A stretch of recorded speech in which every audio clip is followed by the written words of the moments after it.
Good afternoon, YouTube. This is your man, Lowe George Page, aka the Emperor of Female Bobby Talk, coming to you live on YouTube. Well, folks, the weekend it seems like it's come and gone, and we are now into a new month.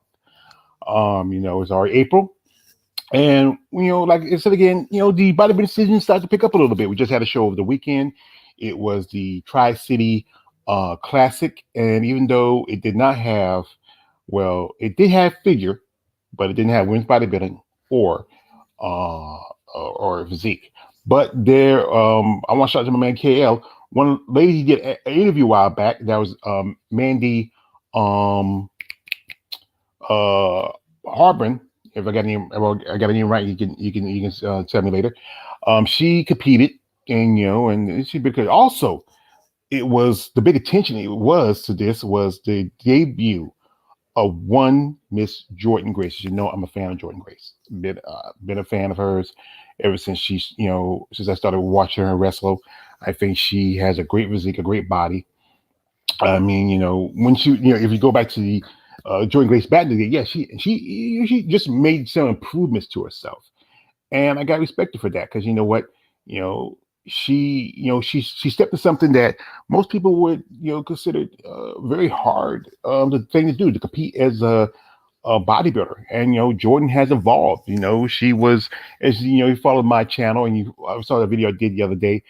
She was part of a group called POG that was fat ass white girls, and with another wrestler by the name of Fisto in there. And like I said, back in the day, Jordan was thick as a mother. I ain't gonna lie. I used to like watching Jordan Grace wrestle, and she did all right. I mean, she did really well for herself, being her first bodybuilding show out the gate. She won for novice. That's like two novice, meaning she is a brand new competitor. She won in her class, and then she won overall, which qualifies her for nationals, and that's great for Jordan. Like I said, I'm a fan of hers. I mean, and she's really has really stepped up in her career. Like I said, I got respect for her. I'm gonna show you some pictures real quick from her social media. And like I said, she looks amazing. I mean, I think one thing she might need to still work on is just a little bit of the conditioning. Especially in physique. Physique is a division more about conditioning, more or less than size. And if she makes those improvements in her conditioning, meaning that she works on it, make the adjustments, she would do absolutely great. Like I said, all she got to do is, now that she has won in overall in a regional show, she can qualify for nationals. There's like quite a few national shows that's coming up, and that is I think you have Junior USA's in South Carolina, and she lives in Georgia, so that'd be closer for her. There's also nationals that's coming up in November, and that's in Texas. It wasn't Florida, but they moved to Texas this year. Also, there's North Americans, and or you can try this. This is the fastest way if you want to. As you know, I'm a big fan of Women's Strength. I support them and what they do for women's bodybuilding. She can compete in bodybuilding and get a pro card at the you know Miss International. You know, it used to be a pro show, but now it's an amateur. It's a pro qualifier. And like I said, we gonna, like I said, whatever she wants to do, because and this is she got to take a lot of time to do as a wrestler. My partner just popped in. My man, my Ace Binku, the right hand of the Emperor, just popped in. Hello, hello. Hey, how you doing, man? How you doing? How was your weekend? Pretty good, pretty good. All right. Well, we have such topic right now. We're talk about Jordan Grace for a bit, before we jump onto a Gotcha. part of the main part of our story here. And like I said, Jordan looks amazing. I mean, she, you know, just she like I said, she really has evolved. As a competitor. I mean, great detail, great. Look at the quads. Look at about the shoulders. I mean, she really made some good.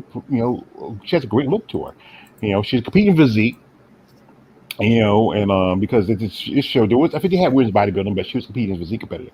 She looks more. I saw the picture. I saw some pictures where they had the all the amateurs who won their overalls. One lady looks more like she should be in physique, and Jordan looks more like bodybuilding. I mean, she looks really impressive. I mean, and congratulations. Now she is amateur bodybuilder. She might pull like a Hunter Henderson. Back about it was about a couple years Yeah, ago with Hunter. She won her first um, amateur show at Omaha. That was I think it was the Midwest show. Turn around, then she wins USA's in Arizona, and turn around and took second at Tampa behind Motor Personally, and that's pretty good for your hitting like this, winning your first amateur show, winning your a pro qualifier, and then turn around because at one point I thought she maybe just take the year off because you're still young and developing, but then turn around and come in and came behind Mona Personally at Tampa, and and I know some people talking about she thought she should have won, but like I said, Heather's Hunter's still young, still developing. She needed more time to stew. But right now, from what I heard, Hunter took some time off because of she has medical issues. And I can understand that with that. But maybe we see a pop back. But like I said, Jordan has evolved over these last few years. You can see the picture here. This is one of the earlier pictures. This is one like her, like I think it was a few months ago, and she's just her muscle development is just amazing. She's working with Sean Nelson. Sean Nelson does photos for her biceps and quite other websites, mostly his own website. Stop competing with others, start competing with yourself. Yeah, I gotta respect that. That's a pretty cool say. I post that. I got some friends who might like that. And she's just like I said, being a professional wrestler, taking his time. Here she is right here with one of my favorites back in the day. Goldberg, Goldberg, Goldberg. I used to love when that music would come on and don't, don't, don't, don't, don't, don't, don't, don't, don't, don't, don't, don't, don't, don't. Yeah, and we got here my man Sean McMillan. Congratulations, Jordan Grace. And actually, I think she was competing under her real name, Trish Parker, because I think well, she's married to Jonathan Grissom, who's a wrestler.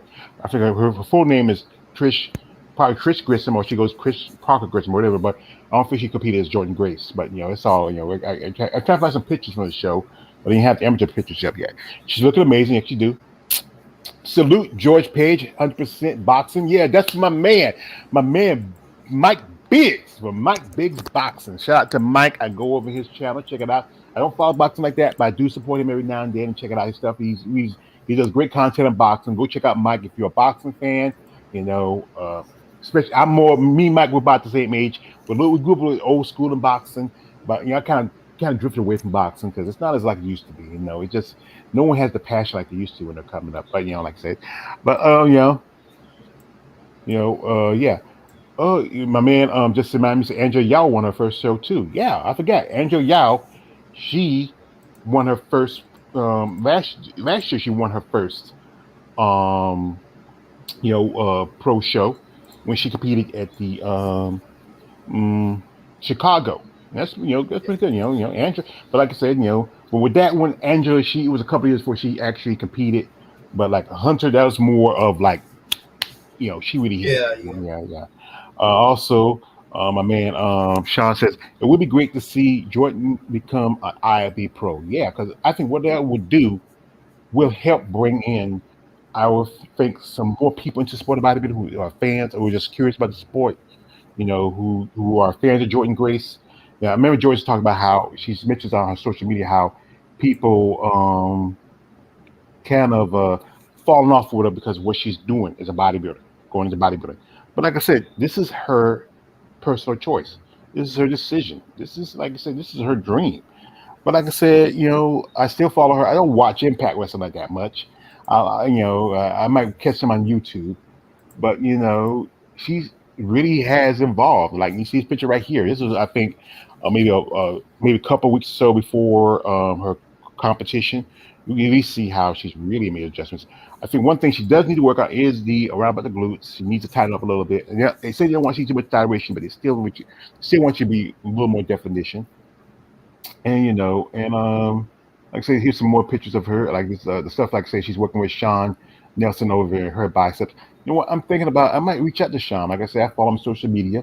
I might maybe talk to him in an interview because this would be great. I mean, to talk to somebody who's in the sport and who follow these ladies, who do work with these women. Like he does some great videos and pictures. I mean, just some beautiful stuff. You really get to see the detail of women with muscle where we see like guys like Sean and Anyway Vecchio and many of these guys who do photo sessions with these ladies and video sessions. You know, not the two more risque stuff, but the stuff that's really more, you know. And she just, I mean, her body looks so amazing. I mean, it really has evolved from what she was before to what she is now. I mean, like I said, I was a fan of hers before, and I'm still a fan of hers today. As you know, I'm a man who loves women who's a little thicker. I also love women who are fit. So I have respect for it. We got me here, man. KO's coming in. Cat Orange whistling. Uh, I like Jordan thickness. Yeah, that's good. It says Jordan is hot, and I don't follow wrestling. Who doesn't? Wow, wow. Much one of you guys don't say never follow wrestling. I've been in. You ever show would be cool? Yeah, I would reach out to him, KO, and do interview. I mean, see, maybe reach out more people like you did with Steve Shabelli and Jack Hammer. I mean, something like that. I mean, especially guys who are in the sport, who's in the know. And also says, Jordan, her biceps content is great. Yeah, she just posted on her biceps. Also, Jordan's also on OnlyFans. You want to check it out. Like I said, here's the thing: is people should never degrade any ladies who do OnlyFans. It's a way to make money. It's a way to make income. You know, if you not like it, here's the thing: is you don't have to watch it. That's her choice. And it's like you say, anything. She does make money with wrestling, but unless you're like in like maybe some of the top wrestling, because Impact's not as top level like it used to be back in the day. It does fairly well, but like I said, I don't watch it that much. I might catch her clips every now and then. And she was Impact champion for knockout champion, women's knockout champion for a while till she lost to Mickey James. I just don't say like to me it wasn't like a bad move. I mean, to get a title to Mickey James, he was on the way out. WD wouldn't do that. Vince wouldn't do that. He wouldn't give a title to a wrestler on their way out, ready to retire. Just. But like I said, she might get the title back because But I think she's really focused on her bodybuilding career now. You know, other people I mentioned, I talked about how Bianca Belair, she competed, but it's not with NPC. It was another organization called the WBFF. Jade Cargill, she has an amazing physique. And I've talked about it how I think she has potential for maybe figure. She's not. She's tall. I don't think she wouldn't want to put too much muscle mass. Figure is a good division where with her height and her size, she's too has too much muscle development for a bikini. And I don't know if she want to do wellness. I think wellness is also a division for shorter girls. But like I said, that's I digress. But anyway, like I said, off topic at hand, or as you know, the topic is we are discussing we're getting into more into the Washington Post story. As you know, last year, and we talked about it last week, that the Washington Post put out quite a few stories about what's going on in the sport of bodybuilding. As you know, they were talking about most. One part was the first story was talking about the death of Elena Havani and deaths and medical issues with many bodybuilders. The other part was about the Manions and about JM and sexual harassment cases against him and his father Jim. Also, another story where we have, I think it's the son of George Butler, the guy who created, Pumping Iron, one of the Pumping Iron and Pumping Iron 2, two of the greatest documentaries of the sport of bodybuilding. Next to my dear friend, Miss Teacher Tigress, Thomas, and her, I Am the Tigress. It's a great documentary also. So right here, like I said, this is a story that was brought up to my man, the Hand of the Emperor, and I let him run with this because, like I said, he's really passionate about this. That's why I let him run with it. We got here one man here's my man here at KLA saying, um, "What's Jordan's height?"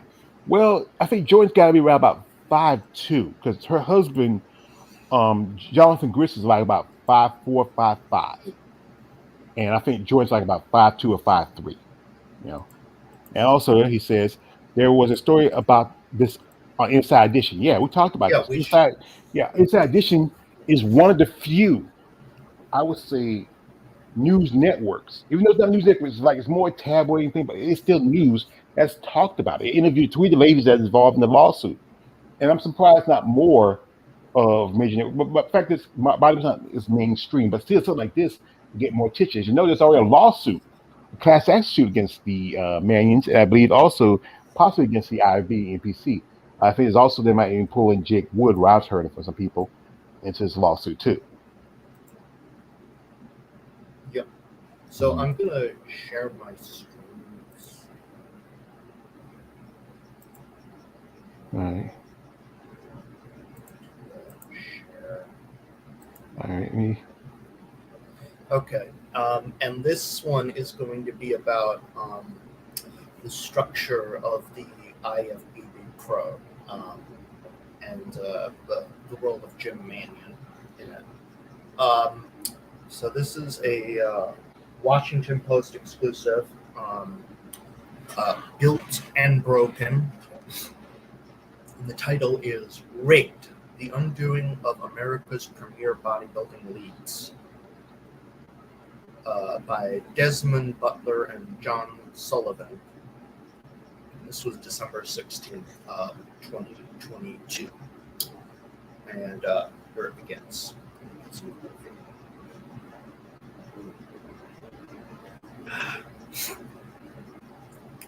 Over more than 4 decades, the man who built the world's premier amateur bodybuilding federation subverted the group's nonprofit mission by establishing a parallel for-profit company that took over the sport for the benefit of himself and his family, a Washington Post investigation has found. Many of those who worked alongside Jim Manion have turned against him and accused him of fostering an atmosphere of intimidation and compromising the sport with conflicts of interest and self-dealing. Manion went from an elected president of a small nonprofit to the leader of a company that now dominates a multi-million dollar industry. He has turned the organization into a family dynasty, appointing his grandson Tyler Manion as vice president. Tyler's father, J.M. Manion, was paid nearly $900,000 over 3 years by the Charity for Photography Services. So J.M. Manion is his son, Jim Manion. The Post reporting is based on interviews from more than 80 people inside the sport, along with lawsuits, emails, texts, forms, audits, and internal documents dating back to 1978. Among current and former officials and promoters, 15 spoke on record in hopes that they said of breaking Manion's hold on the sport. They include one former top contestant judge who has sued Jim Manion in the business dispute, and several others who are working for rival organizations in competition with him. Mannion's rise is a story of an audacious takeover that began in the late 70s when he was tapped to lead the newly created National Physique Committee of the AAU, or NPC.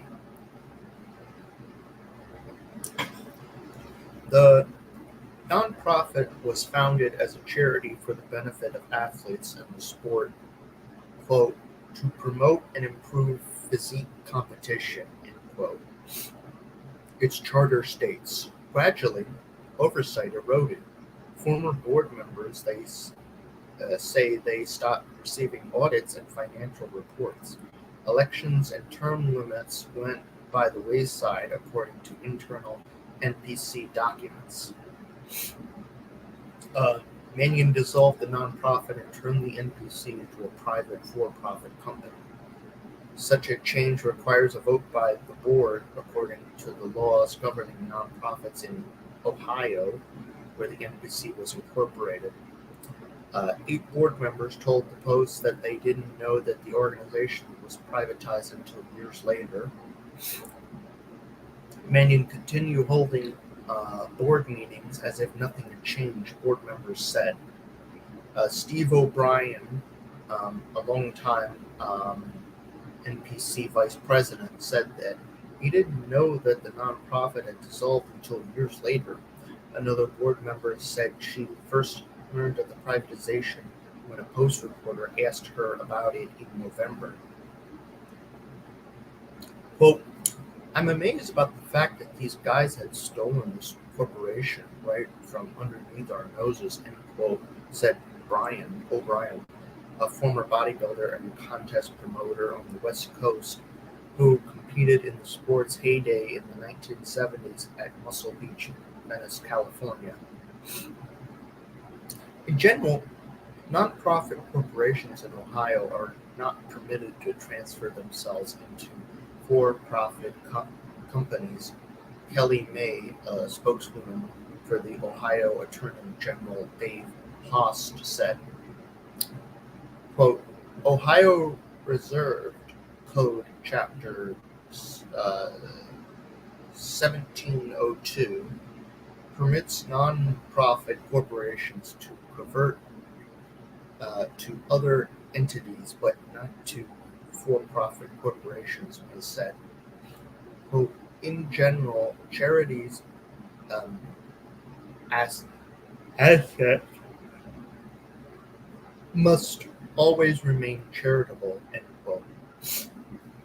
Jim Mannion, who earned a total of $278,184 in his last known salary at the nonprofit in 2016, took several steps to solidify his control over the NPC and its revenue, while the family set up companies that appear related to the NPC entities. Over the course of his tenure as NPC president, Mannion signed over the control of the NPC's trademark to himself as an individual. Documents show J.M. Mannion and his wife started a for-profit company using the same name as the NPC news website. During this time, the Mannions encouraged advertisers of the official NPC News magazine to buy ads on the website, according to interviews.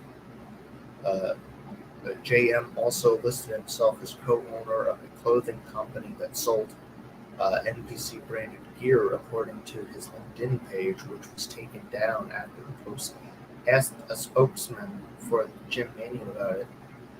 Jim Mannion's wife stated that the companies whose initials matched the NPC's data processing vendor 3 months before the vendor was hired, Pennsylvania corporate records show. Financial dealings by nonprofits that provide excessive benefit to individuals connected to the nonprofit are generally prohibited under federal law. Available NPC records and tax filings do not include enough data to determine whether these corporations linked to the Mannion family profited from the NBC. For example, the tax filings and the minutes do not list the names of the vendors. Nonprofits are required to name vendors if they earn over $100,000 and are among the top 5 highest paid contractors. In response to the Post questions, Jim and Tyler Mannion, as well as the organization spokesman John Hammond, emailed a one-sentence statement. The NBC was formed and always been governed in accordance with all federal, state, and local laws, end quote, the statement said.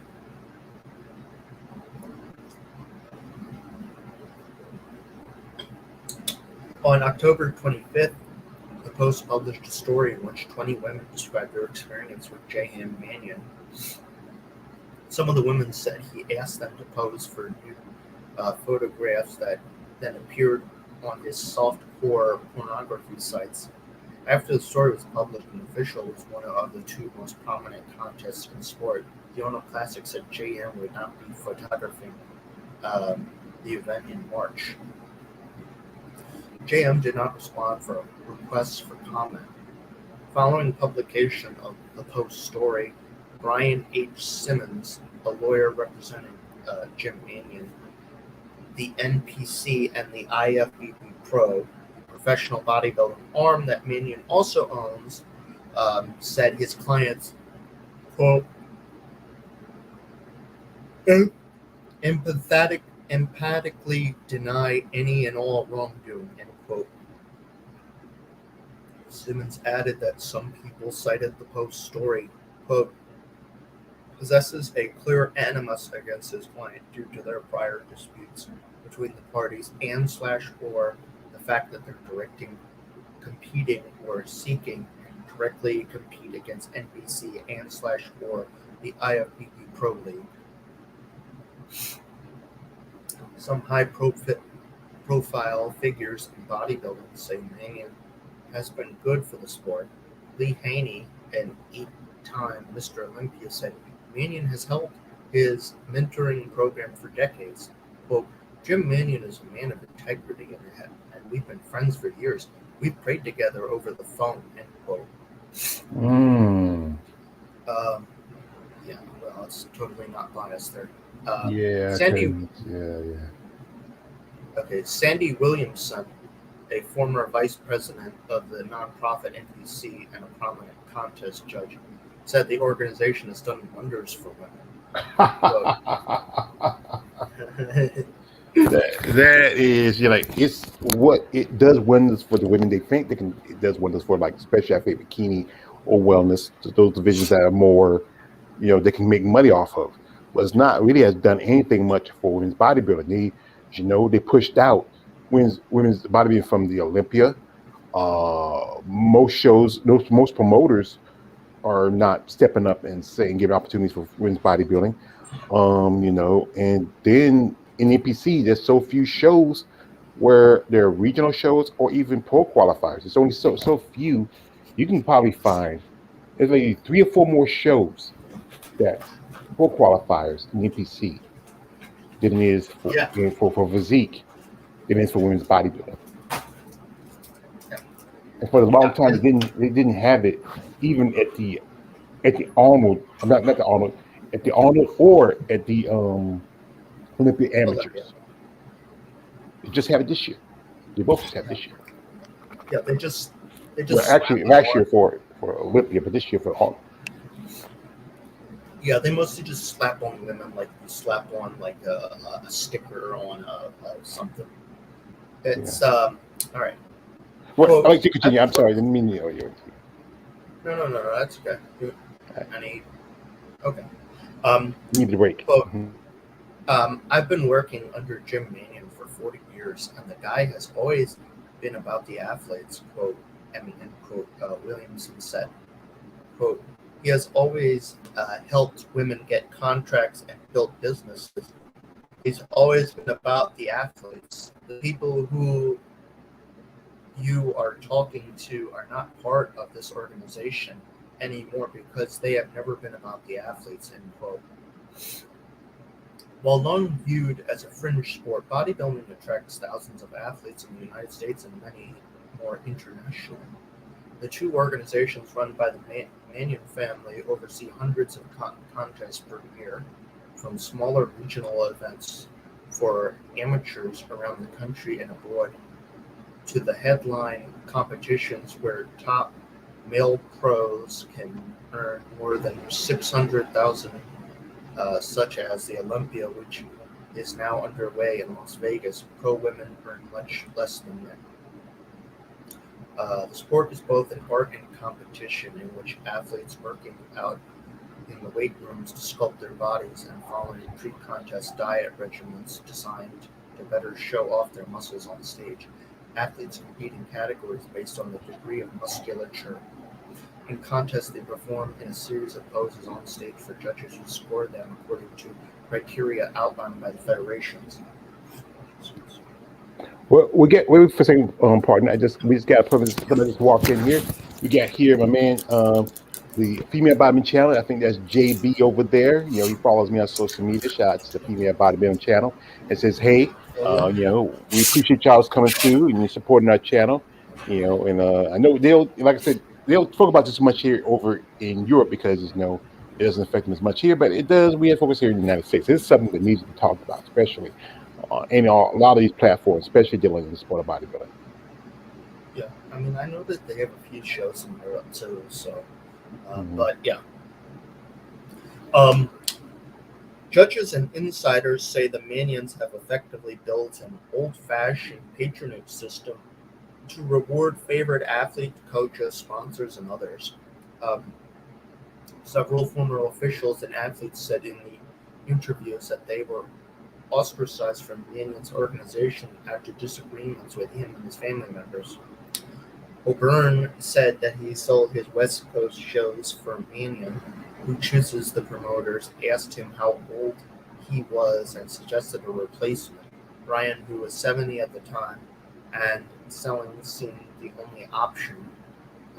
O'Brien said that he now regrets not speaking out earlier about the management of the NBC. At a contest in Phoenix in 2010, O'Byrne said that he witnessed a judge alternate the winning lineup after phone conversations with Manion and his son J.M. Quote, "I got really pissed off," end quote, said O'Byrne, who judged some of the top professional competitions in the world. Wayne DeMilla worked closely with Manion for more than 2 decades as head of the NPC's then professional affiliate in the United States. He returned to bodybuilding in 2017 after a 13-year absence to run a rival amateur organization, the IFBB Physique America, which, under the auspices of the original worldwide professional bodybuilding organization, now known as the International Fitness and Bodybuilding Federation, IFBB. Founded in 1946 in Montreal by the famed Leader brothers, Ben and Joe, the IFBB was the world's leading federation until Manion split from them in 2017 and later formed his own professional league. Manion chose a similar name for the new federation, the IFBB Pro League, which has surpassed the original IFBB because it runs the two largest events, the Olympia and the Arnold Schwarzenegger-owned Arnold Classic. DeMilla, who has first approached the post with allegations about the Manion Empire, who was the first to approach the post about allegations about the Manion Empire, said he has made it his mission to hold Manion accountable. Many former colleagues told DeMilla that greed has warping it. He said, adding that athletes and many other businesses were helpless to do anything but to bow to the Manions. Quote, "If you're making money and enjoy being part of the sport, that's what you have put up with now," DeMilla said. The one-time NPC stalwarts leaving in anger over how minions have run the organization. Pete Fancher, once a board member from Florida, promoted his last contest in 2018 and told the Post that Manion rules the organization, quote, by fear, end quote. He looks back at Manion's leadership with, quote, disgust, pure disgust, end quote. Miles Newsole, a former board member, held that his last show in July and then resigned because Manion's, quote, arrogance, corruption, and intimidation, end quote, he told the Post. Brent Jones run bodybuilding competitions in Kentucky for decades, but he gave it up in October because of the, quote, sexualization of the sport and the corruption, end quote. He said in a statement he posted on social media. Stuffing the ballot box. If Ken Sprague could replay the founding of the NPC, he says, he wouldn't have cheated to put Manion in as top judge. Sprague was the owner of the Gold's Gym in Venice, California, known as the Center of Bodybuilding. Manion was president of the Amateur Athletic Union's Physique Committee, which then presided over amateur bodybuilding in America. In 1978, an act of Congress moved the AAU from governing of any sport, and bodybuilders moved to start their own organization. To head off a candidate who he didn't think was up for the job, Sprague says he championed Manion, then a former bodybuilder from Pittsburgh, to lead the newly independent organization, the National Physique Committee of the AAU. The election was a secret ballot, but Sprague said he was able to stuff the ballot with a fistful of Manion, quote, votes, end quote. He recalled in an interview from his home in Georgia. Quote, it was very easy to miscount, end quote, Sprague, 77, said. Quote, I'm not proud of it, but the calculation was it was the best for bodybuilding at the time, end quote. Once in the place of president of the NPC, Manion developed his own power base. In 1981, the organization's name was changed to the National Physique Committee of the United States. Many people who were close to the Manion say he adopted some of the mannerisms and vocabulary of the mafia films and TV shows, according to several insiders who spoke on condition of anonymity because of fear of retribution. Inside his warehouse in Pittsburgh, a poster from the gangster movie Goodfellas used to have Manion's face plastered on top of Robert De Niro's. The insider said, Manion sometimes greets his male associates with kisses on the cheeks, others say, and talks about people who make money for him as his earners, as if he was Tony Soprano. Richard Don DeNiles, a promoter who knew Manion from the early days and was later convicted of tax evasion charges related to selling steroids, said he found it comical that the NPC associates would refer to Manions as, quote, the family, end quote, as if they were connected to the mafia. Quote, the family? The family of what? I have no idea, end quote. Rundell said, quote, is it the Partridge family, end quote? But the image Jim Manion cultivated is no joke to many people in the bodybuilding world who spoke to the Post. More than a dozen expressed fear of retribution for speaking out. Board member says the drift away from the oversight dates back to the 1980s and 1990s when the sport was booming. Gyms were sprouting and everywhere, and many board members were making money running contests. The NPC's original bylaws, obtained by the Post, had protections in place that were gradually eliminated or ignored, such as yearly independent audits, term limits, power vesting in voting members, documents, and interview shows. The Post also obtained minutes from the meeting of the NPC's board of governors and trustees spanning from the years 1985 to 2017, but were unable to acquire complete records. The NBC did decline a request for its minutes.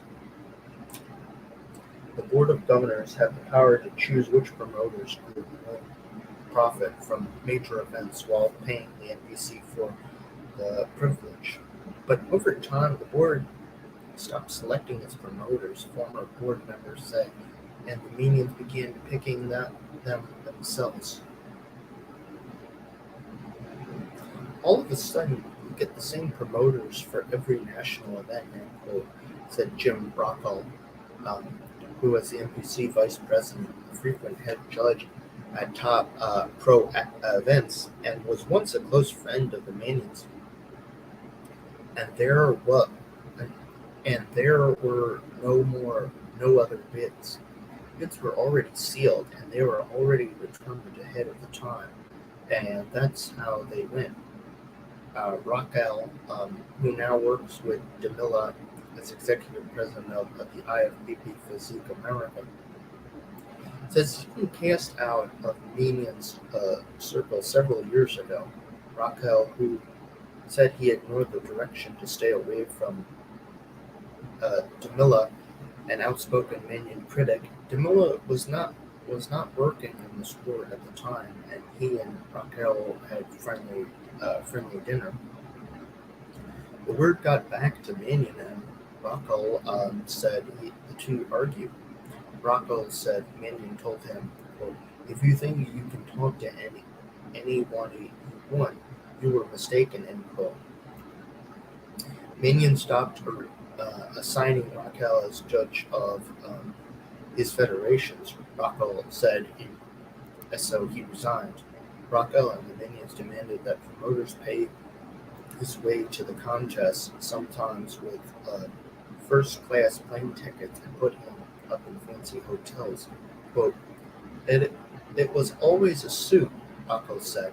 The NPC's revenue became less transparent at some point in the 1980s, board members say, when Manion stopped presenting the charity's financials to the board. Byrne and Raquel said that they cannot remember seeing the charity's tax filings during the decades they served as vice presidents, though the forms require an officer to certify the copies were provided to all members of the governing board before filing. Fauncher, the Florida promoter who was on the NBC's board of governors from the early 1990s until its dissolution in 2018, was asked by the Post whether he saw the financials. His reply was a turns quote, "Oh, hell no," end quote.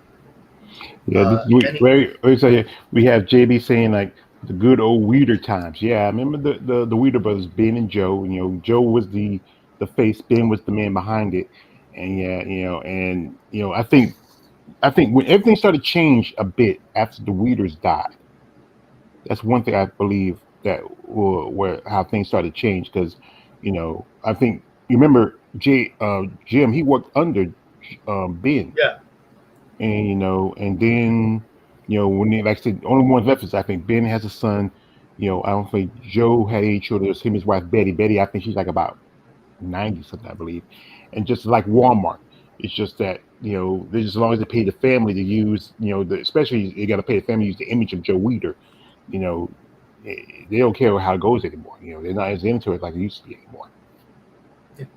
yeah, it's basically a feudal structure they got going here, where you need to swear your loyalty to the House of Manion. Like literally, like that's literally how it runs and operates. And you must pay your dues to the Manion family and be one of their vassals. That's literally how this operation seems to be working. It's Or like with the other guy, like he'll come out and say like it's kind of like with that guy in the black suit. He tells me to swear to him, but I don't swear to anybody. I do swear, but not the type of swearing they like. But yeah, it's crazy, But I just keep on going. Let's see what we're doing. Yeah.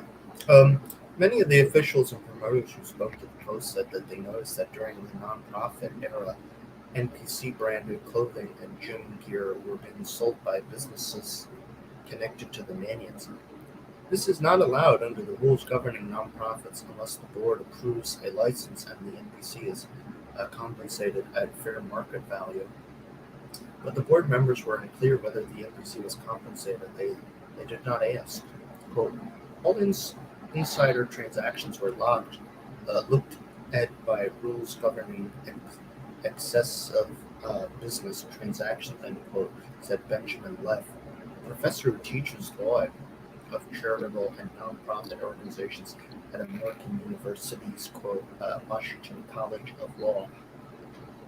If the insider, quote, paid fair market value, it's done in written agreement, and then disallowed person does not participate in the decision, it can be okay. All this should be well documented in the minutes, end quote. Ex-board members say that many did not offer the information about clothing businesses to the board. Nothing, end quote, said Rockwell, who used to carry NBC merchandise in his gym. Quote, you figure as a member of the NBC, you're buying it to support the organization, end quote. Some NBC financial documents, including initial audits from the early 1980s and early 1990s, show more income from apparel. One year, it was grouped into a category with donations and video cascades and listed at $31,000. According to the LinkedIn page for J.M., who became the co-owner of the California Activewear in 1986, a chart of photography, marketing, and accounting. J.M. is listed as the co-owner of the California Activewear with John Albert, his uncle, in Expirations corporate database. Um, Rockhill said he bought the NBC's merchandise he sold in his gym from California Activewear and dealt with Albert on the orders. Albert could not be reached for comment. Yeah. Wait a In minute. We got 1996, give me a second. We got a man here, Marcus Bells came through. Salute all the rage George Page coming through, smashing that like. Thank you, Marcus. Also, he says, keep up the good work on your channel, all the rage George Page. Appreciate my man Marcus Bell from my family CS Combat Sports. We talk about MMA, and he comes in and support me. Appreciate it, Marcus. And yeah, I mean, they just dip their hands in everything. And this thing about it, it's a non, profit organization, but he's paying his son nearly $1 million. I mean, that's money that can go to, I don't know, benefits to help athletes, even, putting up for health insurance, life insurance for the athletes. Because like I said again, I've talked about this. The product of the NPC and IFBB are the athletes. No one comes see Jim Man. No one come see Tiger Man. No one see come JM. They do come see JM for some stuff, but not the stuff that we want to come see him for. We don't care about JM as the people come see the shows. But all this, he's getting money here and there, but he's not putting towards to try to grow and expand the sport of itself. yeah, yeah, it's a return back to feudalism, basically. Like, you swear your fealty to the Manion family.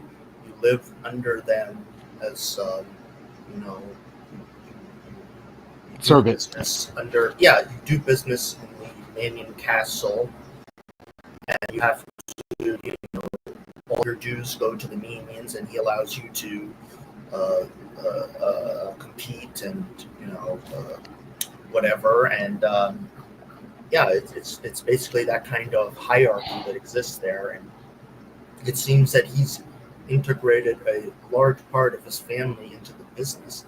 Um, there's no accountability or anything like it. There's not even like a board of directors that can hold him accountable. It seems like literally it's just Mannion himself holding things like his own personal, fiefdom, basically. hmm And That's mhm.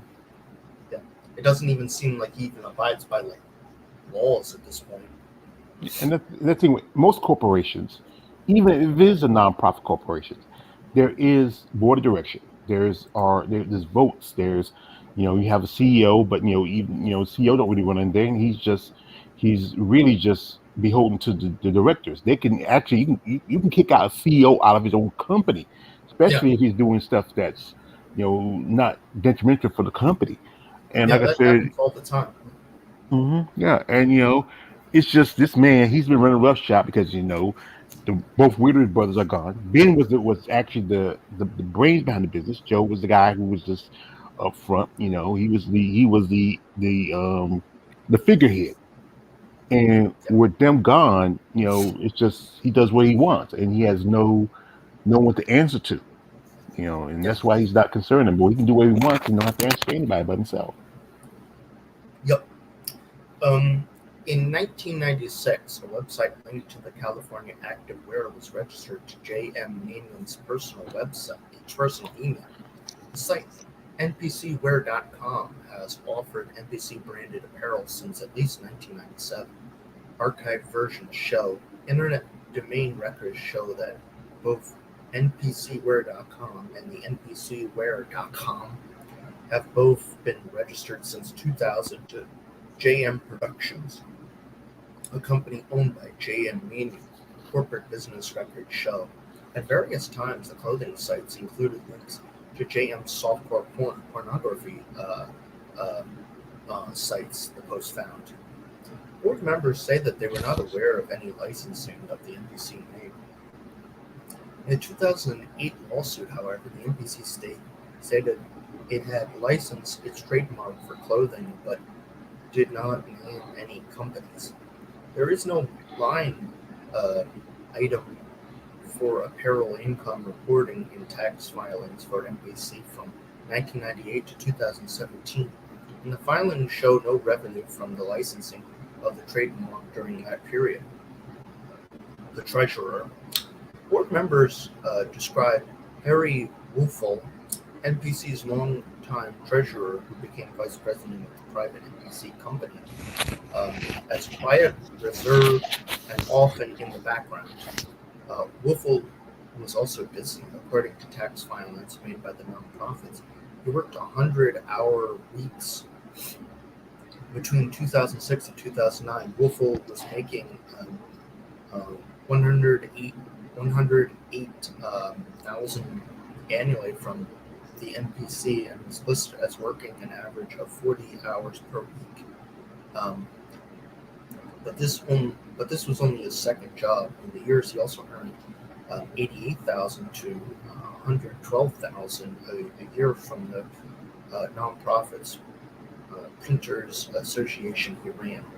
The nonprofit declared he worked an average of 60 hours per week as its president. Uh, Woelfel has been deeply involved in the NBC since the 1990s and shared an office with Manning at the Pittsburgh warehouse. Their wives were also in business together, documents show. On September 24, 1987, Manning's wife, Deborah A. Albert, and Waffel's wife, Jane A. Woelfel, filed incorporation papers to start a for-profit company called Data Service Internal, described as, quote, a computer listing service, end quote. State business records list the corporate address for the company at the home address of the Woelfels. Less than 3 weeks later, at an NBC board meeting in Atlantic City, Woelfel announced that the NBC would begin using new computer service to keep track of its membership registrations. The minutes show the service, Woelfel said, would be um, would have a dedicated operator just for the NBC. The minutes did not mention the name of the company. The board passed a motion unanimously to approve the use of the name company. The following year, the members were told to mail checks to, quote, DSI, end quote. Finding DSI would have provided difficult for the customers.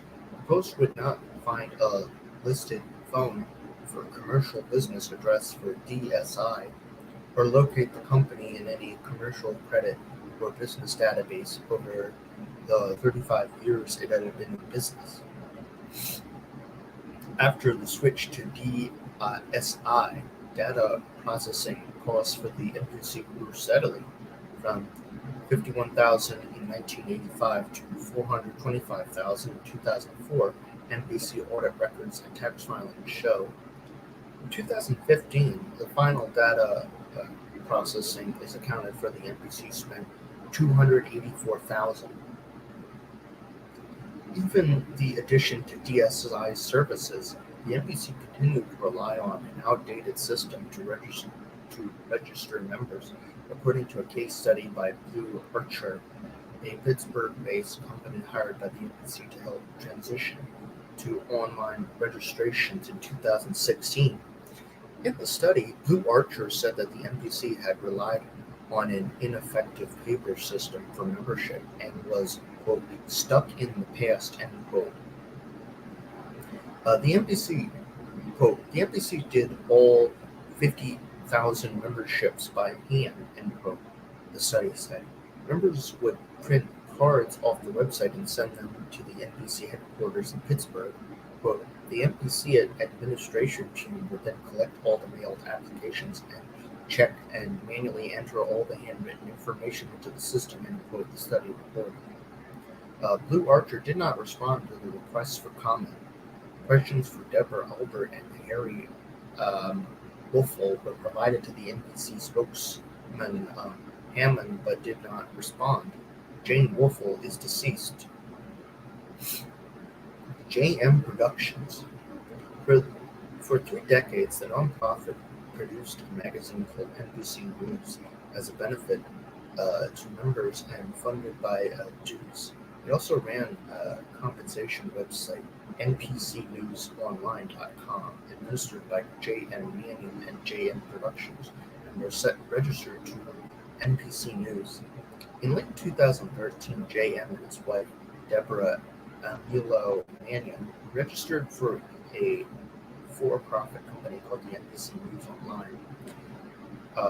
Carol A. Characola, 57, creative director for the NBC News magazine for 15 years, said he started to see advertisers migrate from the magazine to the website. Characola said he suggested a reciprocal agreement in which advertisers who bought an ad on the website would get an ad in the magazine as well. He said Mannion rejected the suggestion without giving a reason. Quote, they were heavily pushing the website. It was apparent, quote, Shakora said in an interview with the Post. Quote, the advertisers would quit advertising in the magazine, and then I would see them on the website, quote. NBC magazine advertising fell from 869,000 in 2002 to 0 from 2014 through 2016, tax filing shows. During this period, the NBC's cost for producing the magazines spiked dramatically from 979,000 in 2011 to nearly 2.7 million in 2015. Chapot said that he was baffled by the increase. Quote, we did not change the process, end quote, he said. The magazine folded in 2018. Post could not determine if the money went from the nonprofit NBC to JM's for-profit company, NBC News Online. JM did not respond to questions about why he incorporated a company using the trademark name of the NBC. Board members who spoke to the Post said that they were unaware that the maintenance son had created a company using the name of the NBC website. Though JM worked for the magazine for years, the NBC did not declare business transactions with him before 2014 records show. That year, the nonprofit listed payments totaling $307,714 to JM for the photography services. Over the following 2 years, the NBC paid him an additional $591,493. Federal tax forms for nonprofits specifically asked for companies to declare when they were paying relatives for relatives of officers. Rockwell said that Manion made clear that to him and other promoters that if they were putting up a competition, they had to hire J.M. as the official photographer. Quote, you had to pay him cash under the table and take care of his food, his lodging, and so forth, end quote, Rockwell said. J.M. and Deborah Amilo Manion did not respond to requests for comment. In 2015, antitrust lawsuits filed against the NBC by rival organizations alleged, among other things, that Manion owned or controlled companies that profited off the NBC. Quote, businesses owned or controlled by Jim Manion, including NBC Activewear, NBC News Online, and DSI, are involved in publishing clothes manufacturing and nutritional supplement distribution and marketing, end quote, the lawsuit stated. These companies are highly influential within the United States bodybuilding community because they serve as the main conduit between athletes, quote, who were seeking sponsorship and the fitness industry businesses who were seeking athlete endorsement or other publication, end quote. Lawyers for the NBC denied the allegations. Between the lawsuit was Lee Thompson, who ran Manion's Texas operation and served as chief judge of the NBC Pro League before publicly splitting with Manion in 2015. Thompson started a competing company called the NBC Global and attempted to promote his own bodybuilding events. Manion sued Thompson for using the NBC name. In 2016, Thompson sued Manion and the NBC on antitrust grounds, alleging that they attempted to stifle the competition. The lawsuits were later settled. Manion declined to comment on the settlement, moving the cash. In hindsight, several of the NBC board members said that they had asked more questions about the nonprofit's charity financials, given that they described as Manion preferred for cash transactions. For years, the cash flowed from the U.S. contest to the Manion-led NBC and IFBB Pro League. Bodybuilders often bought their required annual membership cards at competitions and mostly paid in cash, promoters and officials said. The NBC membership is slated to raise to $150 next year. The Pro Card costs $275. Manion said that the NBC had more than 30,000 members in 2015, according to a filing of the lawsuit. The IFBB Pro League declined to give a number of its membership. At some events, there were cash-only signs for tickets to shows, as well as annual membership dues for athletes, multiple promoters said. Thompson said that Manion or his wife, Deborah, sometimes drove back to Pittsburgh with the cash from the contest.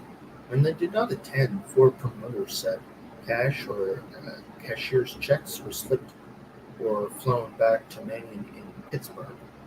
Thompson said he would store hundreds of thousands of dollars in cash in his safe in his home until he could deliver it to Manion. O'Brien said he would sometimes send cash via FedEx to Manion's office. I remember one time I had $25,000 in cash, and no way I was running through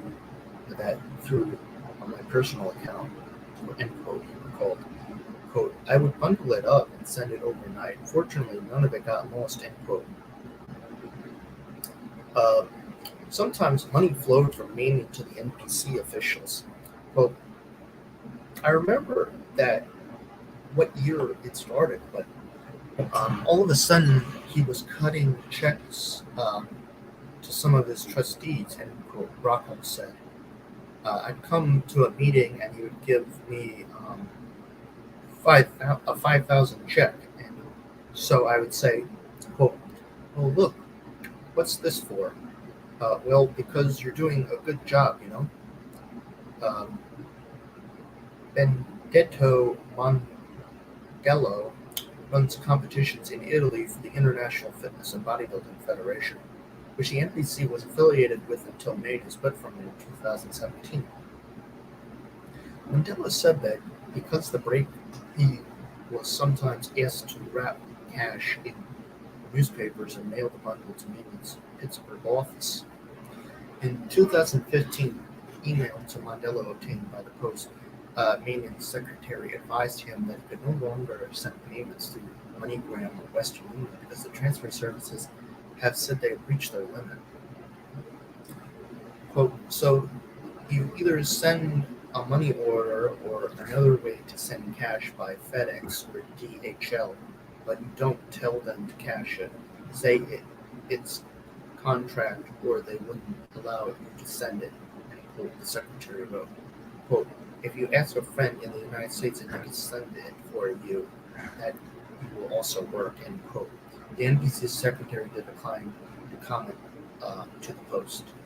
Yes, so they're basically no accounting here and a lot of sketchy stuff going on with money that can't be documented. The takeover. On September 2nd, 2015, Jim Maney, president of the nonprofit NBC, gave himself the organization's most valuable asset, its name. The name was first trademarked by the NBC in 1990. 25 years later, Maney transferred the trademark to himself, signing the federal trademark document as, quote, duly authorized representative, end quote, of the NBC, quote, James B. Manion, president, end quote. When Manion filed the paperwork to take the NBC name, he declared he was authorized to transfer it, but he didn't ask for approval from the board until weeks later. Where here we got here? So we just come through here. This our man Balls Deep says what up and salute. Also, it's as usual his moniker Chicago in here. And also he says smash that like button, and also um blessings and peace and blessings to the chat. Yeah, thank you, Balls Deep. And a lot of stuff's like almost like that, like Jim Mann is more like a drug dealer. I mean, he's like, if I know you never saw this movie, because you're still young, and you might have saw it, maybe. It's a movie called Scarface, Yeah, I and saw. yeah, Scarface, and Scarface, he was a drug dealer, but some of the drugs he got from a guy named Sosa, and Yeah, Sosa was.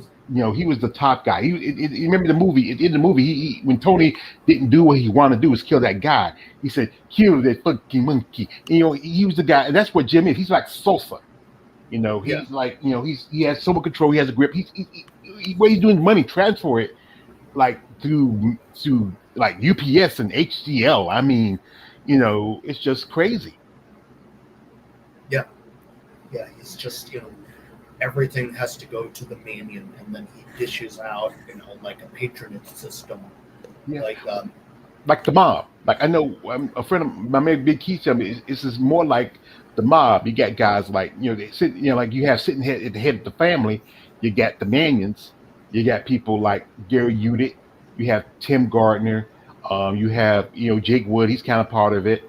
It's a kind of a mob mentality. You have the boss. You have your you have your capos, and you have the guys below them. The wise guys, and the small bosses under the capos. I mean, that's how it sounds yeah, like. yeah, yeah, pretty much, yeah. Because Yeah, it's yeah. like it can't operate any other way, and we'll discuss like what to learn from this by the end. All Um, right. well, Okay. you've made an oath to the trademark office, end quote, said Christine Farley, a trademark expert who directs the program on information justice and intellectual property at Washington College of Law at American University. Quote, if you don't if you didn't have the authority to make that transfer, it could be fraud on the trademark office, end quote. Although the transfer of the trademark had already happened, Manion called the special meeting of the board's officers by a conference call for October 1st to approve what he had already done. Yeah, because that's what you do. You approve something that you've already done. businesses. Um, the meetings was to consider, quote, ratifying and approving, end quote, the transfer of, quote, the trademark NBC to James Manion, subject to James Manion granting the NBC a perpetual exclusive license to the use of NBC, according to a notice signed by Wolfel. According to O'Byrne, who was on the call after the brief discussion that did not touch on the trademark, Manion dropped off the call to talk to some lawyers, said, and Wolfel took over. After some small talk, the call ended. O'Byrne said the assignment of the trademark to Manion was not discussed or voted upon at the meeting. Quote, I thought that the meeting was about him turning it over to us, not him taking it for himself, end quote, O'Byrne said. Once Manion acquired a trademark, his new private company would not have to buy it, a costly process that would have required an appraisal of its value and board approval according to federal and state nonprofit laws. According to Farley and other experts, the failure to get prior approval could mean that the transfer is invalid, that neither Manion, his family, nor the companies own the NBC name today. Trademark appraisal, except Joseph Cattle, a managing director of the appraisal economics in Parsons, New Jersey, and the service businesses such as the NBC are usually valued at 1 times annual revenue. NBC revenue was $6,188,181 in the tax filings in 2016. End quote. Quote, a well-known trademark can be 25 to 40% of the company's value, end quote, Kettle said. Loof, the American University law professor, said that the board, quote, would have a duty not to give away an asset without appraising its value and receiving fair market value for it. The person receiving the assets would have declared any conflicts, and all would need to be documented, end quote. The transfer of the trademark is tantamount to taking the whole company, trademark expert says, including goodwill and brand equity. Quote, that is fundamental, unquote, said Brian A. Coleman, an attorney specializing in intellectual property and trademark law at Fargery Dunker. Quote, with the assignment, you are the company, end quote. Soon Manion would take over the whole company. Weeks later, after the call with the officers, the NBC board gathered in Miami on November 19, 2015, at the annual meeting of several members recall as unremarkable. But according to the minutes mailed months later, it was at the end of the NBC. It was at the end of the NBC as a nonprofit. Minutes record as Manion asked the board to start the process to change the NBC from a not-for-profit to a profit, end quote. It was listed under the, quote, old business, end quote. Manion justified as a change as, quote, the natural evolution of the success of the NBC, end quote, while noting that the contest promoters, which involved most of the people in the room, were very successful and already for-profit entities. The minutes said that the motion was approved unanimously. The several board members who were listed as president for the meeting denied that was either proposed or voted upon. The Post attempted to collect all 35 voting members listed in the attendance that day. Some declined to comment or did not respond. 8 board members said that the vote did not occur. Former board member Michael McKenney said that he did not recall any discussion or vote around privatization at the time. That's, quote, that's not really something we approve. It comes from the top, end quote, he said. Quote, my loyalties are always to Jim. I did not believe I was voting a member. The board of governors was more for information as to the other ways that we were operating, end quote. McKinney 51 said he was not upset when he was later learned that Manion had turned the company into a for-profit entity. Quote, if it wasn't for Jim Manion, NBC would not be there, end quote, he said. Quote, it started with shows in high school auditoriums and now shows are held in high revenues, end quote. Taking such a vote at the end of the board meetings might not have sufficed. The law in Ohio, where the NBC was incorporated, requires that the leadership of a nonprofit to hold special meetings to vote to dissolve the organization, and then to inform all board members that the has happened. Quote, the general principle is a meeting has to be called for the purpose, end quote, said Daniel J. Hoffenheimer, a Ohio lawyer who specializes in nonprofit corporate law. And quote, that means the notice of the meeting has to state that one of the purposes of the meeting, an item on the agenda of that meeting, will be a vote on the decision on the dissolution. And if that's not in the notice, then it is not properly noticed, end quote. Only 2 of the 8 board members who spoke to the Post said that they remembered the issue being discussed, and they said that it occurred at the end of the meeting after most of the members had left the table. None had read the notice in the 2015 minutes when they sent out months later, they said, though the notes from the following year say that the minutes were approved by the board. Quote, I don't think I would have supported that, end quote, board member Pam Betts said. When a Post reporter asked her in November if she had just learned in the interview that the NBC had been privatized, Betts replied, quote, I think so, wow, end quote. Tax lawyer experts said Manion would have had an obligation to place the nonprofit's interests before his own.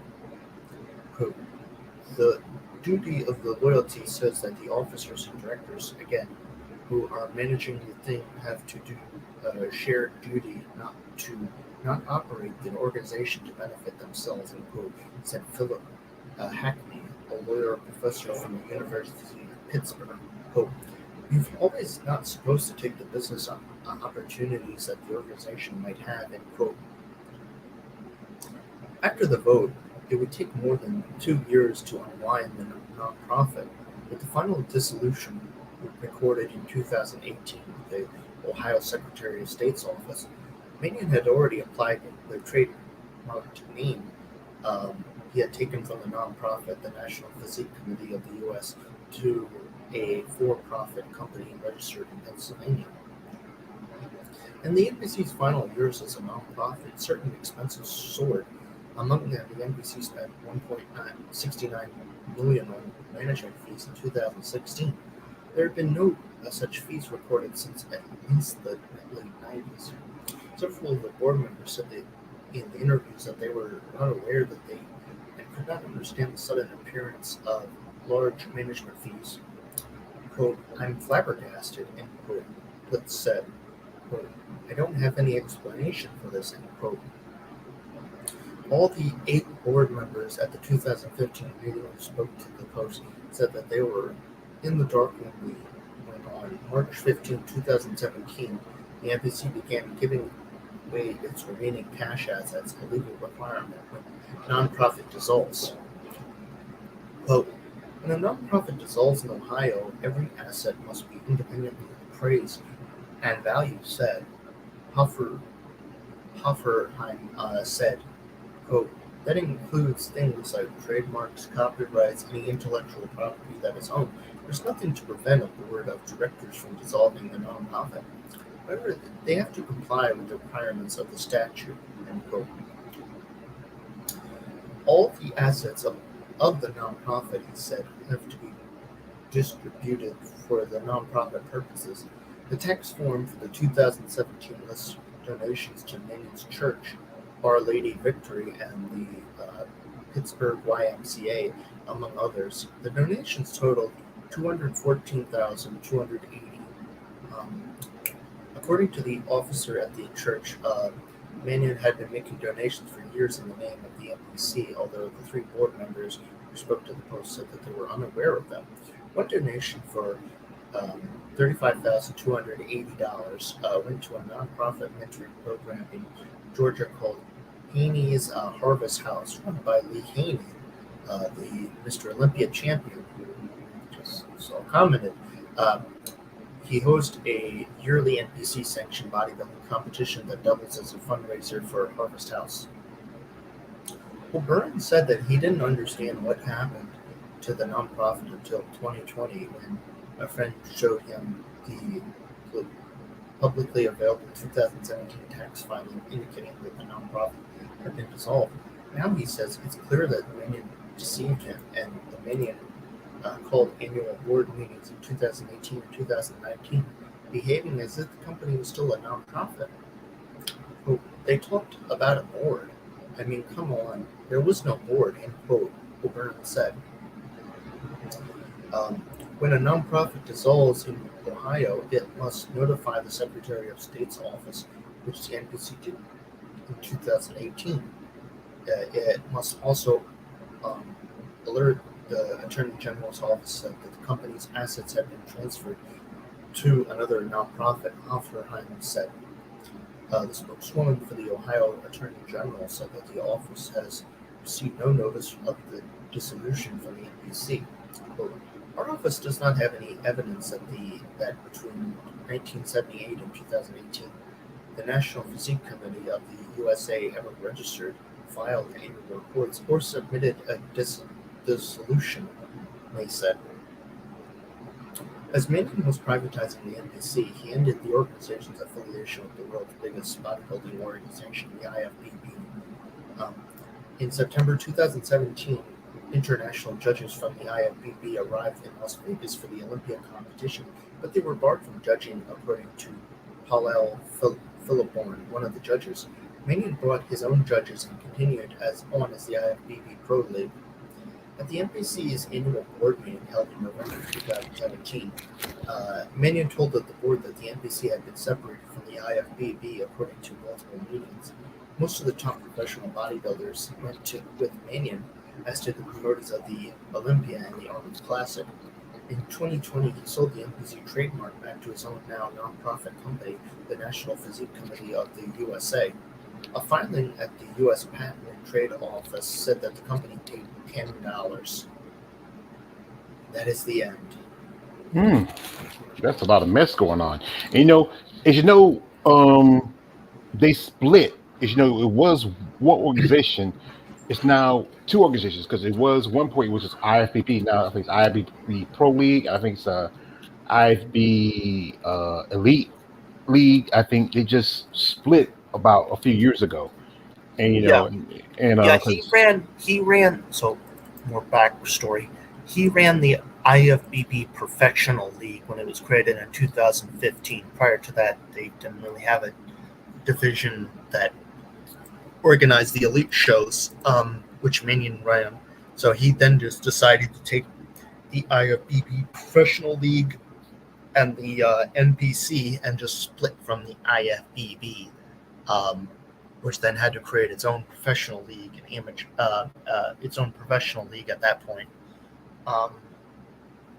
So now they're two separate organizations. It's a complicated story and gets kind of confusing sometimes.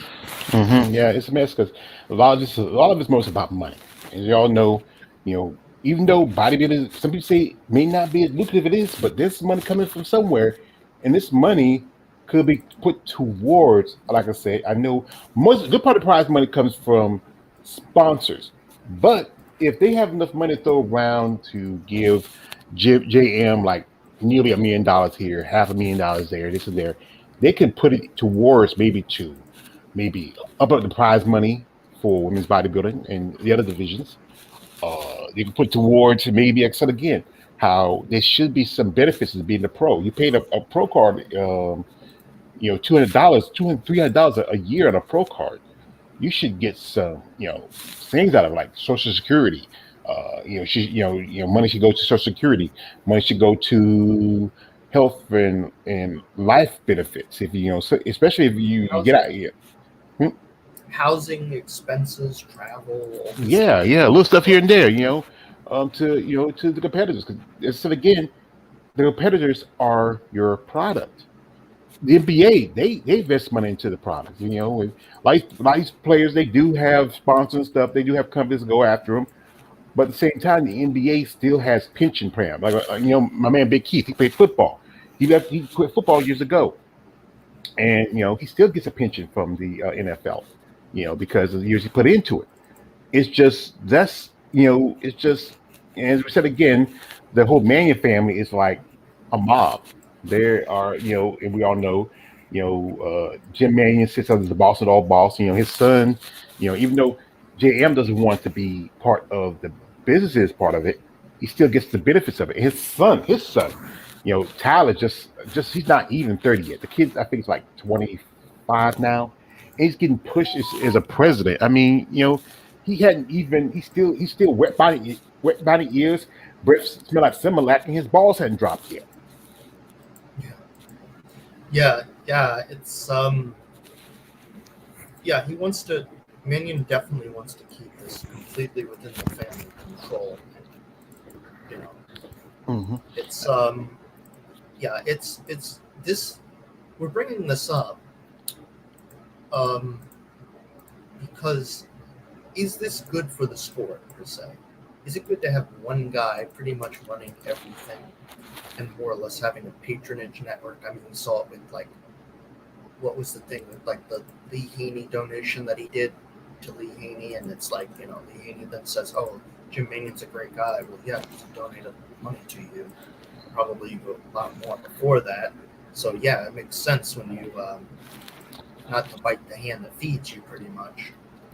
And And Lee, like Lee, he's in the church. I think he has his own church. He also preaches because I know one lady had the interview where she said she went to church that Lee Haney is over, and that's how she met him. That's how she got into bodybuilding. And what he does, he's probably put it in like as donations to his church.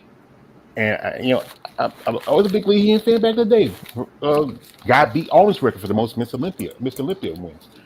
And him, knowing this man, what he's doing, this is why I don't say a lot of people who are religious are not sanctified. They might be in yeah, church, but it doesn't make them sanctified. It just makes them people who just go to church.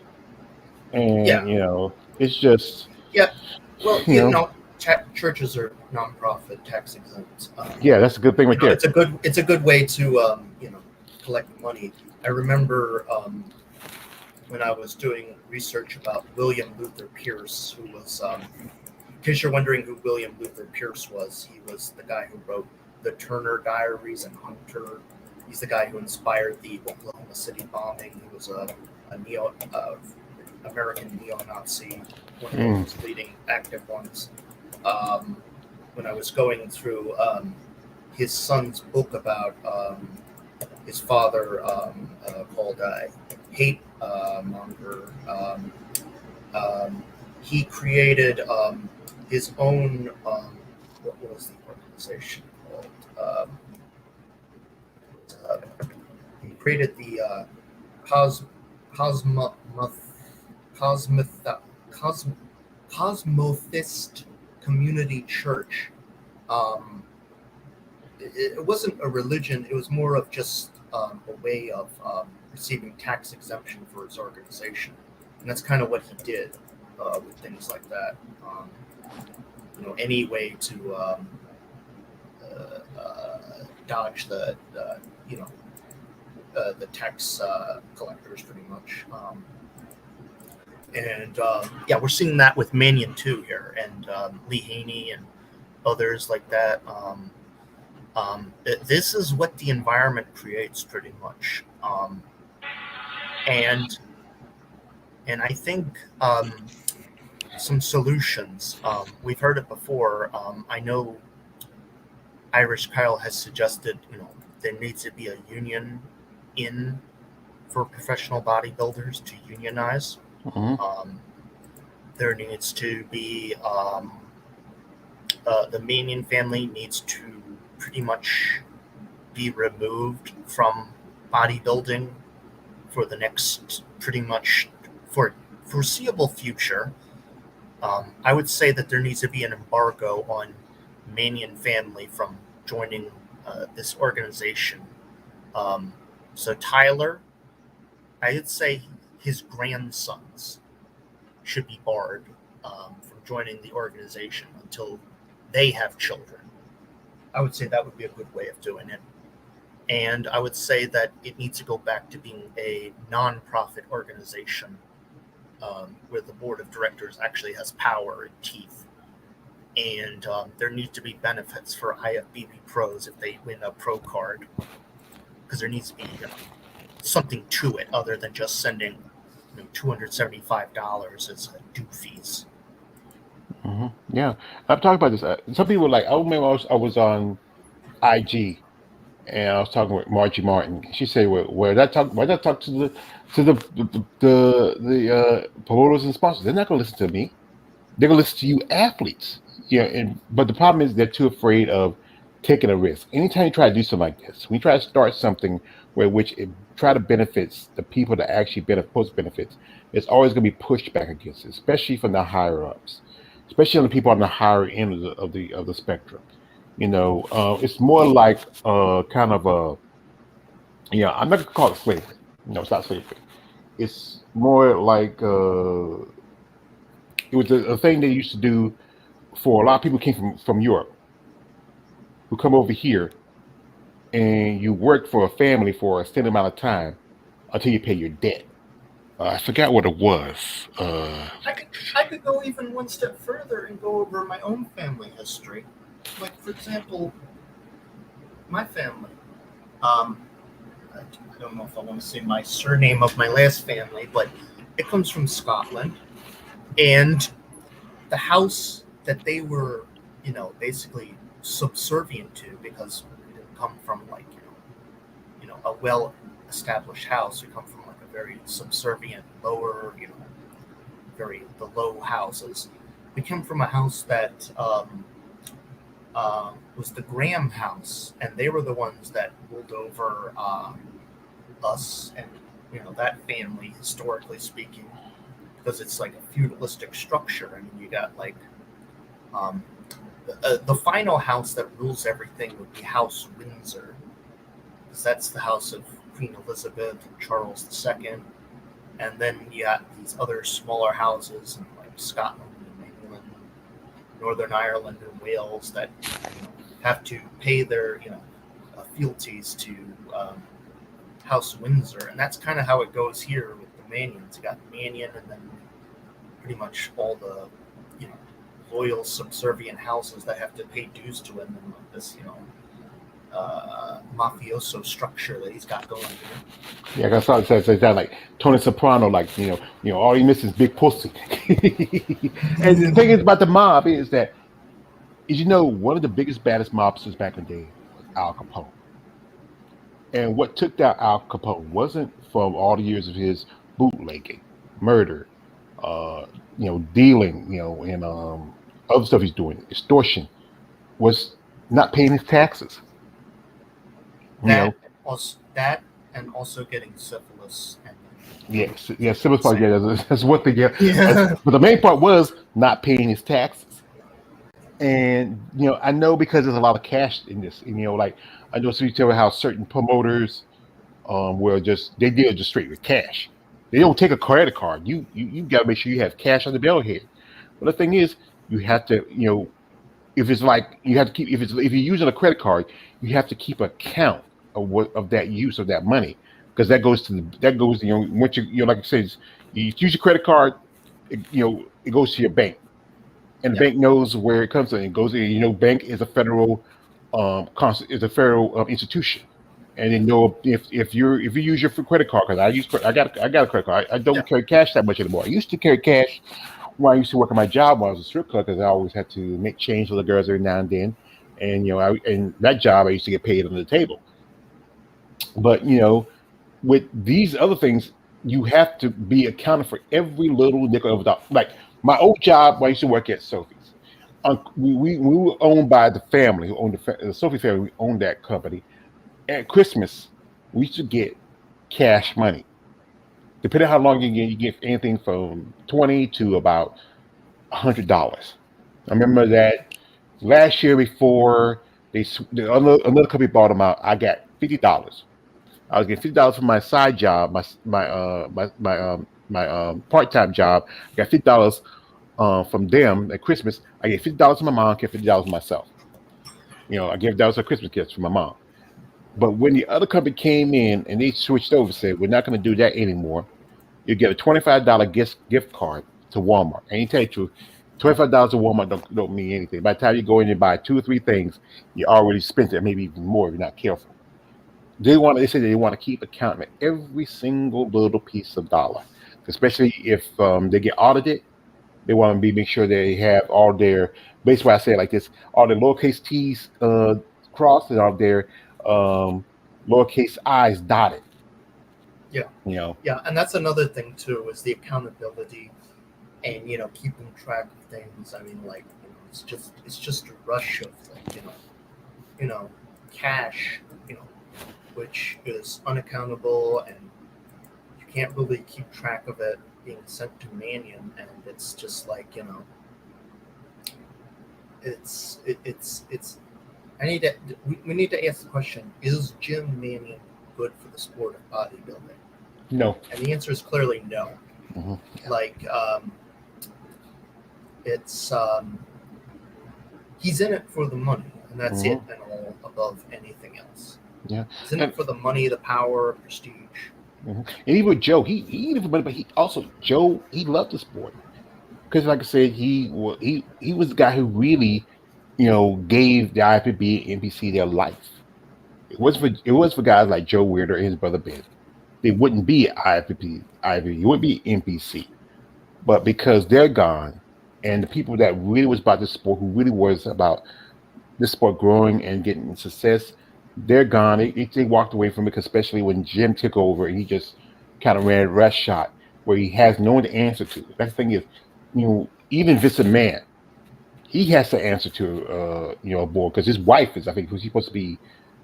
He's chairman of the board, but his wife is, I think, she's supposed to be president or something. I think Linda's something on the Yeah, board. I think she had to separate herself years ago because when she ran for office, she had to give up that spot because you can't, as you know, the dumbass was president before Biden. He had to give up a lot of his financial thing because you can't have too much hands in anything financial, especially it might become in your favor. you know. But even though she did give up her office, her husband still has. So it's still nepotism, any way you say it. But this is, like I said, this mess is gonna. This is very deep. And the thing is, a lot of people were afraid. Like Iris says, "Yeah, let's do a union." Back in 2016, Iris wanted to compete at the Rising Phoenix. She wanted to make a comeback, and they said, "No, Iris, not gonna let you make your comeback." They turned her down. They told her, "Oh, we got to compete at the show." But that same year, Alina Popa got to compete at the show, but she never competed for almost 2 years after the last Olympia. So you're not going to give an opportunity to a woman who has the most record. Like I said, who has the most Olympia wins, not just the woman, Olympia wins. yeah, The opportunity to represent because if you didn't like her look, didn't like what she was. But the fact was, when you wasn't really what she wanted to do, you wasn't $25,000 for Miss Olympia wasn't much. And then she had to jump over to the Miss International because there was a mix. She wanted to make some money for herself. She had to make a living for herself. Now she's doing well. Now she don't have to compete anymore. She don't want. I mean, she wanted to come back and compete in 2020, but she got sick. That was a bad thing. I was hoping to see how she do. But I think she's done. She's focused on the money part of her business. Her and her partner Hideki, who's no longer a boyfriend, they're doing pretty good. I yeah. think if this And was, go ahead. I think looking back, like now, I'm starting to realize I think they might have not wanted her to compete. It might have been Yeah, because of that, but also because, like, maybe she was saying some stuff about the IFBB that might have not been, she wasn't part of the in crowd, let's just say. yeah. Like I said again, this is where they could have, they wanted to. They didn't have to cut out women's bodybuilding for the Olympia. They could have. One thing about we talk about the judges. The judges could have just. I know Jim probably whispered in the ears, "Hey, give the title to Alina," because he's still the boss. He probably say, "Hey, give the title to Alina," because if we give it to Alina, we can keep on going with a Miss Olympia that we like. She has a great look to her, very attractive, aesthetically pleasing. We wouldn't have to lose Miss Olympia for almost, uh, you know, 6 years, 7 years. But it's all about, I don't know. It's just, it's a mess. But like I said, there's no Yeah, one holding Jim Manning and his family accountable. Maybe we need Elliot Ness or or we need somebody. But it's not going to happen because too many people afraid to rock the boat. They don't want to. I mean, I think Lee Priest talked about this. That's why he got. They talk about how people told me how Lee Priest talked about this. That's why he got blasted. That's why he went to winning shows doing well. That's why he had to force retire. I think there was some others. I think somebody mentioned to me that they they they weren't placing well because the fact was that they were talking about doing. I mean, there's a fighter by the name of Leslie Peacemaker Smith. She used to fight in UFC. She yeah, fights in she fights in Bellator now. She want to push for a union for fighters in the UFC. But what she did, the mistake she did was she should have moved in silence. Shouldn't tell everybody what you're about to do. You can't trust everybody what you're gonna do because some yeah, people, there's a song called "Smiling Faces," and those type of yeah. people, those smiling faces, to be the ones that walk. I use my quote: "Walk quiet behind you and stab you in the heart." And Yes. well, wouldn't they stab you in the back though? I mean, unless you go through like the spine and then the heart. Yeah, yeah. That's a well. That's the best way. Stab you. Yes. It's But just you I know, was just thinking of the logistics of yeah, how. yeah. But Well, anyway, yeah. I get the. But You get the anyway, gift. yeah. But and also this isn't anything special to any sports in particular. I mean, there's corruption in all these sports, Yeah. um, like we know about the whole FIFA controversy, World Games, Qatar, all that stuff. We know about all the corruption goes on in other sports, but I don't know. I feel like bodybuilding has like a what do you call it? Like it's very overt in this. Um, it's literally just one guy, pretty much, from what I've seen, and um, there's no organization that can really compete with it. I mean, they own, you know, the Olympia and the Miss International. There's No, no actually, Jake owns the Olympia. Jake Woods. Yeah, owns. He owns They're the Olympia. ones that promote. They're the ones that are licensed to promote the um, Miss Olympia. I mean, the Olympia weekend and the Arnold Classic. Those shows that they have license over. I mean, they don't own it, but they're the ones that Yeah, run it under their brand. yeah. Like And no other this, sport has that. yeah, and this year it's kind of funny. Like I think Arnold's trying to dip himself from the Mannion family because he like I usually there's a site called NPC News Online that's runs Yeah, by JM, and they post pictures from shows. I looked on there because I know a lady who just competed. Who I did an interview, Jarissa Upton. She competed at that show, at the actually at the amateur show, and I want to see some pictures. But they didn't take pictures at that show. I said, what? I said, because I think they took pictures at the Arnold before, but I think now this stuff coming out, Arnold is trying to distance himself from the Manions. So somebody else took the pictures for the show. I don't know who. I can't. I think I've seen some pictures on other sites, but I don't know who posted the pictures on there. Um, it's just Arnold, in like I the said, article, it very specifically says that he would not attend the Arnold Classic. Jim Mannion's son. Um, mhm. so there was that, and solution time. What can be done about this? Well, as far as I'm concerned, there's two ways of doing it. Two ways of holding the IFBB accountable, and we get change that we need.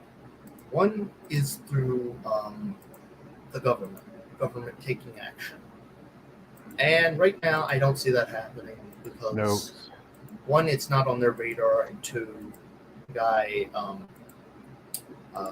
I don't know how wealthy Jim Manion is, but he seems to be pretty wealthy at this point. He's been running this for decades now, so he's see, probably got a lot of money. it's funny thing about this. Wasn't that long ago? when the government had a whole congressional hearing about baseball players taking steroids. Now, here's the thing with this: that's none of your business what those guys do. It's just not. It's just you wasting my tax money on something that these guys are millionaires who want to. If they want to take that shit so they can hit a ball harder, that's up to them. That's nothing to do with.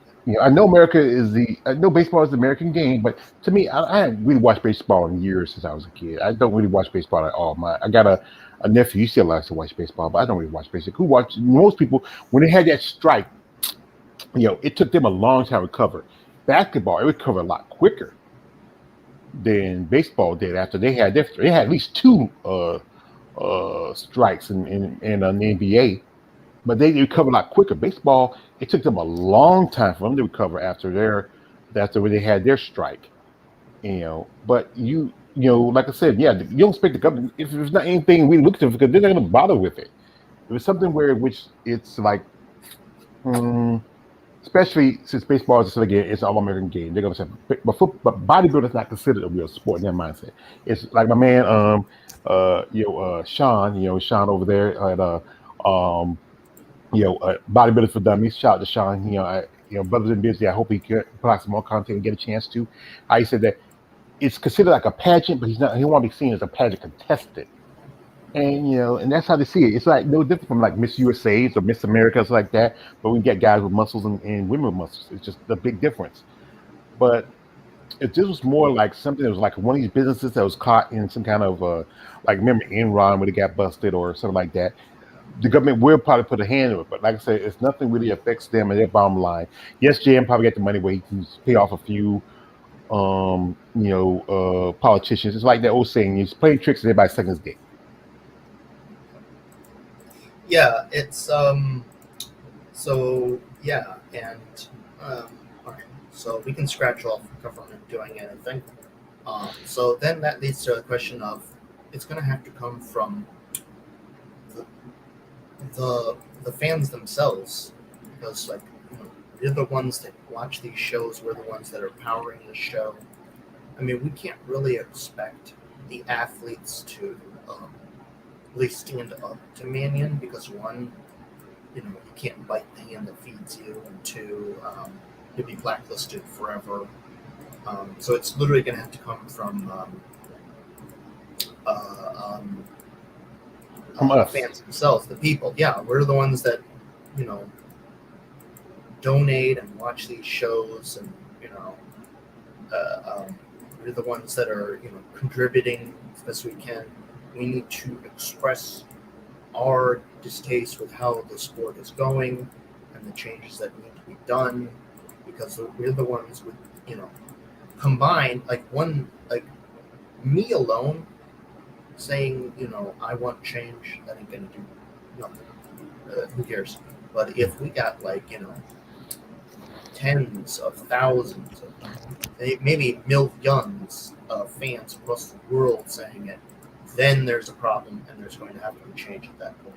Yeah, it has to come from us. But the fact is, it has to take enough people to move to make a movement, and also the athletes got to do something too. Because truthfully, they're the ones. It affects them. Jobs bottom money. You see this money getting thrown around where it's not really contributing to you as an athlete. It's also I would as I said say again. I would say former athletes could probably definitely chime in. Well, they're more like It's a athletes, more or loose. less. You can get former athletes, current athletes, all get involved and maybe make a noise. Like I said, that's why they say you don't have a union. So again, like I've said this, that they be worried more time about their short term money than their long term money and what money they do can make. I mean, that's my man.